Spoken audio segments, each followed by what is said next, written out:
இந்த ஓட்டுக்காக எஸ்ஐஆர்னு ஒன்று சென்ட்ரல் கவர்மெண்ட் கொண்டு வந்திருக்கு பார்த்தீங்களா? சென்ட்ரல் கவர்மெண்ட்டோ இல்லை இந்த ஓட்டு போடுற அந்த என்ன சொல்றது அந்த ஒரு இவங்களோ, அதுக்காக என்னோட ஓட்டு வந்து நான் வளர்ந்தப்போ ஈஞ்சம் பக்கத்துல தானே இருந்தேன், அங்கே தாங்க போட்டுட்டு இருக்கேன். ஃபுல்லாக நான் ஈஞ்சம் பக்கத்துல தான் ஓட்டு போட்டுட்டே இருந்தேன் லாஸ்ட் எலெக்ஷன் கூட. ஸோ இப்போ வந்து நான் இங்கே நீலக்கரையில் இருக்கேன்ல, ஸோ அந்த ஓட்டுக்காக அந்த ஃபார்மை தேடிட்டு போனேன். அதனாலே லேட் ஆயிடுச்சு. இன்னைக்கு 3 மணிக்கு மேலே ஆயிடுச்சு சமைக்கிறதுக்கு.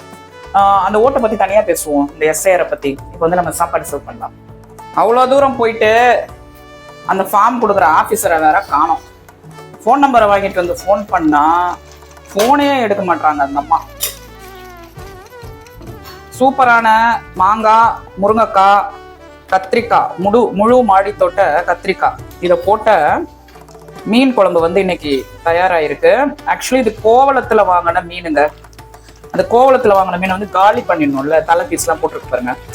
அதனால நான் இன்னைக்கு வந்து இதை செஞ்சேன். ஊர்ல மரவள்ளி கிழங்கு அறுவடை பண்ணோம், அதை கொண்டு வந்து கூட்டு பண்ணியிருக்கேன். இந்த மீன் குழம்புக்கு இந்த மரவள்ளி கிழங்கு கூட்டு எப்போதுமே நல்லா இருக்கும். பொடி மாஸ், முட்டை.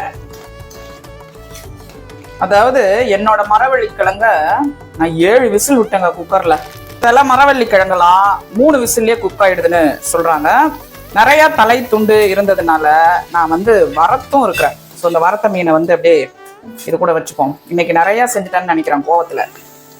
இது நேற்று செஞ்ச மட்டன் கீமா. எங்கள் வீட்டில் மட்டன்லாம் செஞ்சால் மிச்சமே ஆகாது. என் பொண்ணுக்கு சளி பிடிச்சிட்டு திரும்பவும் சாப்பாடு நைட்டு சாப்பிடல. எத்தனை தடவை சரி பண்ணுறது ஒன்றுமே புரிய மாட்டேது எனக்கு. இந்த வருடம் இந்த மோந்தா புயல் போச்சு பார்த்தீங்களா, ஒரிசா ஆந்திரா பிரதேஷ்க்கு. அப்போ பெஞ்ச மழை தான் ஒரு 10 நாள் மழை இந்த சென்னையில். ஆனால் சளி, ஜுரம் இது மட்டும் இந்த கிளைமேட்ல எப்படி தான் வருதுன்னு எனக்கே தெரியல. இப்போ இந்த லஞ்ச் ரெசிபி ஒரு ஆரோக்கியமான லஞ்ச் ரெசிபிங்க. அவசியம் வீட்டில் ட்ரை பண்ணுங்க. பிடிச்சிருந்தா லைக் அண்ட் ஷேர் பண்ணி சப்ஸ்கிரைப் பண்ணிக்கோங்க.